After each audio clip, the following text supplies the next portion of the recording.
Okay, counting day for Gujarat. The exit polls are indicating that it's going to be in landslide and even a bigger victory for BJP than last time. No anti-incumbency, and Congress, which got a massive number last time, is going to get decimated further, and AAP is unlikely to make an impact. How should we read into it, and how should markets understand this? Swaminathan Aiyar joins us now. Let's connect with him. Swami sir, good morning. So nice to have you back. Hopes all's well at your end. Which part of the world are you joining us from?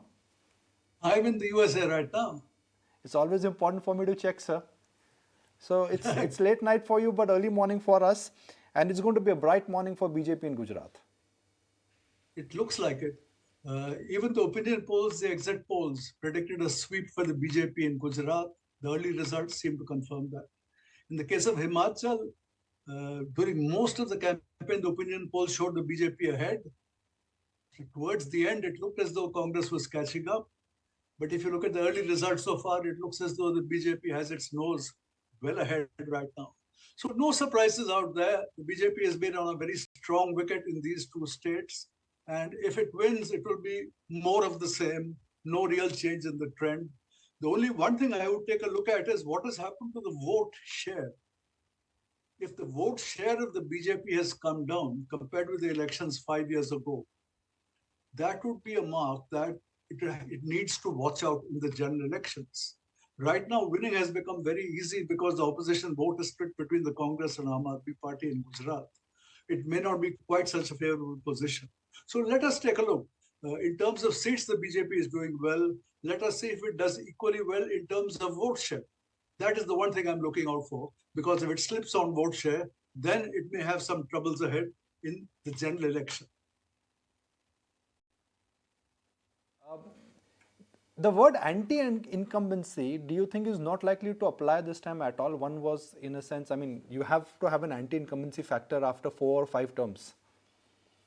Anti-incumbency is one of the trends you get, but obviously not the other one, not the only one. After all, the BJP has won 6 successive elections already in Gujarat. So obviously anti-incumbency did not overcome the other positive trends in favor of the BJP. And right now it has the additional favorable trend that there is a split opposition between the Aam Aadmi and the Congress party. Could this become in a sense, a benchmark for where BJP would be preparing for 2024? Could the Gujarat narrative and the whole talk of the economic model, which in a sense BJP has always used ahead of general elections, will that be endorsed even more after Gujarat elections? Yes, but I would say even more important than this, they would be taking heart from the Uttar Pradesh election earlier this year. That is a really big state. That was a place where they had not been winning successive elections. They'd only won one election earlier. And the question was, would they win re-election? They won re-election with a thumping majority. So that, I think, after the UP election, everybody said, well, 2024 is almost settled. It's not entirely settled, but almost entirely settled, well in advance. The trend in this Gujarati election seems to confirm that. So the chances are that the BJP will have a reasonably easy win in the general election in 2024. That is the situation right now. Now, they always say a month is a long time in politics, things can change. But as of now, I don't see any change. Swami, what about Himachal? Because, the numbers so far are running neck and neck. Is it going to be a tough fight? Many also predict that it's going to be a hung, decision. If it happens, then it will mean that, everything is not hunky-dory for the BJP.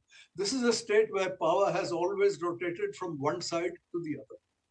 But last time the BJP was ahead in vote share by almost 15, more than 10 percentage points. It was a big lead.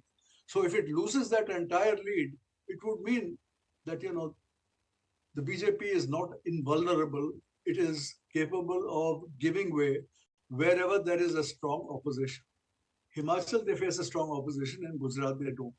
In the general election, they may face a strong opposition in Bihar, in the eastern region, Bengal, Odisha, the south.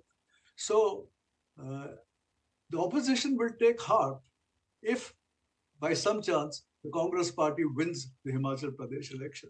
But even if it runs close, they will take some heart. BJP, on the other hand, can say, look, here is a state where nobody ever got re-elected. If we get re-elected, they will say it will show that in very adverse circumstances of high inflation, high prices, looming recession, if we can win even in these conditions, surely we will win in better conditions.